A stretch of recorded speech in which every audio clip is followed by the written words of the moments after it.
Darley's Magical History Ride by Peter Barron.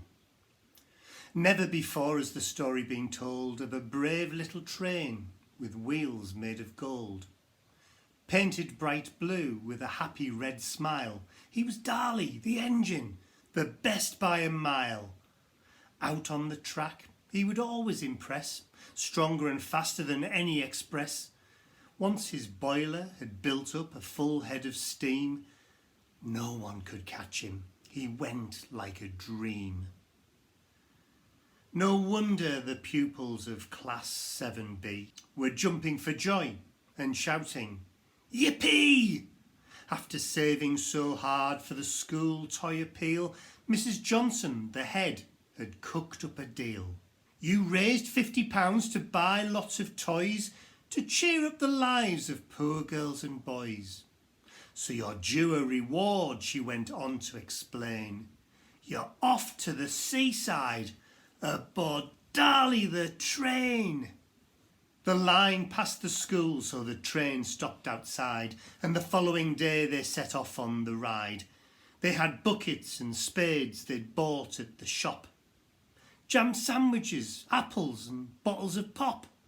Darley's coat gleamed in the bright morning sun. He smiled at the thought of his friends having fun. As he whizzed round a bend, steam poured from his funnel. Then he chugged past a sign marked Enchanted Tunnel. They were plunged into gloom.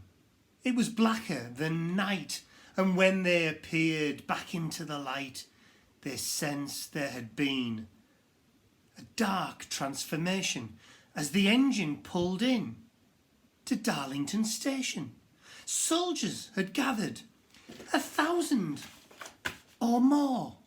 The newspaper headlines screamed, "Britain at war." The children could hardly believe what they'd seen, for the date on the paper was 1914. All the windows for miles around suddenly shattered, and everyone dived for cover or scattered. A bomb had been dropped with an almighty boom. Darley's passengers screamed, convinced they were doomed. He fired up his boiler and got out of there fast as debris fell down from the thunderous blast. It left a conundrum on everyone's mind. How in the world had they gone back in time? With the children now safe, there was clapping until the brave little train reached the brow of a hill. Ahead was a tunnel, just like the first. They all held their breath, fearing the worst, but when they came out and adjusted their eyes, the children were in for a pleasant surprise. The soldiers had vanished. The bombing had ceased. Instead of a war, the world was at peace. Nearly 200 years the clock had wound back, and hordes of spectators were lining the track. A wondrous new chapter in history was starting. The first passenger train would soon be departing. Joy filled the air. There was quite a commotion, all because of an engine they called locomotion. Jubilant families with banners unfurled watched Stockton and Darlington transform the world. On from the birth of the great age of rail, Darley chugged up the valley and down through the dale, till they came to a tunnel, the longest one yet, and another encounter they'd never forget. Riding by on a horse was a rather plump king, wearing a crown and a huge ruby ring. It was 1515, and everyone bowed as Henry VIII made his way through the crowd. In history classes, the pupils had learned that this bloodthirsty king was a cause for concern. When folk made him angry, or if he got bored, he'd chop off their heads with an axe or a sword. Traitors and plotters risked losing their lives That's how he got rid of 2 of his wives. So Darley steamed off without hanging around, and all of the children kept their heads down. They encountered more tunnels en route to the coast. The next one they came to had its very own ghost. When the air turned to ice, it was seen as an omen, for there in a toga and wreath was a Roman. The kids shivered with fright, chilled to their bones, as the ghost told his men to lift heavy stones. They were piled up outside, at least 20 feet tall. Stretched out for miles stood Hadrian's wall. The passengers feared they'd been caught in a trap, but the wall wasn't finished. There was still a small gap. Darley wasted no time. He burned up some coal and whoosh, in a flash, he'd raced through the hole. Well, what an adventure, what a palaver. A volcano came next, erupting with lava. As the temperature rose, they began to perspire, for ahead was a tunnel, its entrance on fire. It's part of the journey no one remembers, for they fainted amongst the burning red embers.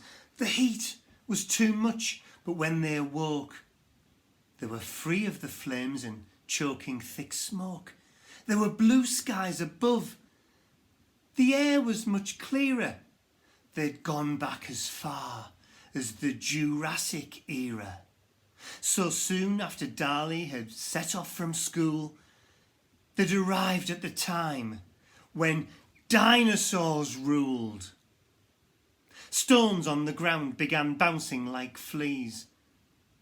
And what was that noise they could hear through the trees? It was distant at first, a dull kind of thump, but it slowly grew louder, then made them all jump. Screeching and squawking, birds took to the sky. The children stopped talking. Some started to cry. After all they'd been through, what on earth could be next? Bursting out of the forest came a giant T-Rex.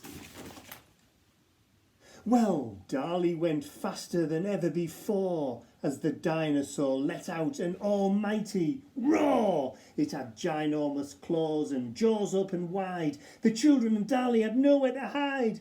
Never before in the whole human race had there been such a terrible, nerve-tingling chase.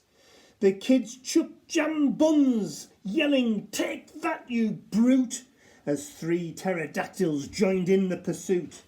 Just when they thought they were facing the end, a glimmer of hope was just round the bend. In the side of a cliff was a low, narrow cave. It was sure to be tight, but Darley was brave. The monster caught up. They could feel his hot breath. Their luck had run out. They faced certain death. T-Rex took a bite, but the train disappeared. He was left eating dust, and everyone cheered. They emerged from the cave and sighed with relief. There were no hungry dinosaurs baring their teeth. Back in the present, not stuck in the past, the journey was over. They'd made it at last. The trip to the beach wasn't quite what they'd planned, but now they could play on warm golden sand. There were castles to build and pebbles for skimming, rock pools for paddling, a blue sea for swimming. There was only one thing they needed to say. Thank you to Darley for saving the day.